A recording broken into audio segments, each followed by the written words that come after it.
Hormuz নিয়ে ইরানকে চরম হুঁশিয়ারি ট্রাম্পের। 48 ঘন্টার মধ্যে হরমুজ মুক্ত করতে হবে। কথা না মানলে ইরানের বিদ্যুৎ কেন্দ্রগুলিকে নিশানা। ইরানের শক্তি কেন্দ্রগুলি নিশ্চিত করার হুঁশিয়ারি। গতকালই হরমুজ অবরুদ্ধ করা নিয়ে ইরানের বিরুদ্ধে যৌথ বিবৃতি দিয়েছে 23টি দেশ।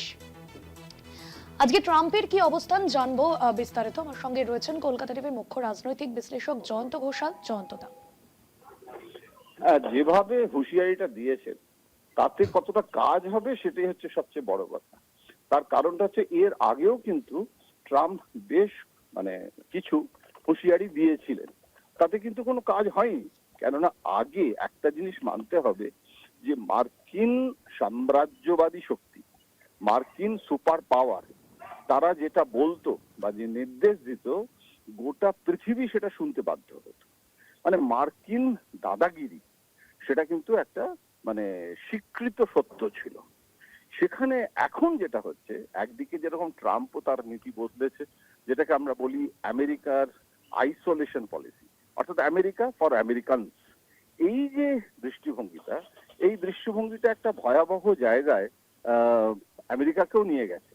আমদানি রপ্তানির জন্য, আমেরিকার ভালোর জন্য যেভাবে ঝগড়া শুরু করেছে আমেরিকা এবং অন্যান্য সমস্ত দেশের সঙ্গে, সেটা কিন্তু আর যাই হোক খুব কাঙ্ক্ষিত পরিস্থিতি নয়। এখন আমেরিকা যেরকম তাদের যারা বন্ধু ইউরোপের দেশগুলো, কানাডা, সেগুলো পর্যন্ত শত্রু বানিয়ে ফেলেছে। এখন এই পরিস্থিতিতে আমার যেটা মনে হচ্ছে যে এই হুঁশিয়ারি খুব একটা কাজ দেবে না।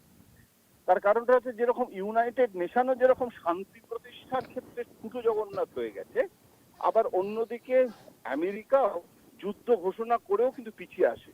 এর আগে কতজনকে ট্রাম্প হুঁশিয়ারি দিয়েছে ভাষ্যটি দেখো, সেখানে কিন্তু যুদ্ধ করে দেবো, শেষ করে দেবো, হ্যাঁ, এই এই ফাঁকা হুমকির কোনো মানে হয় না এখন।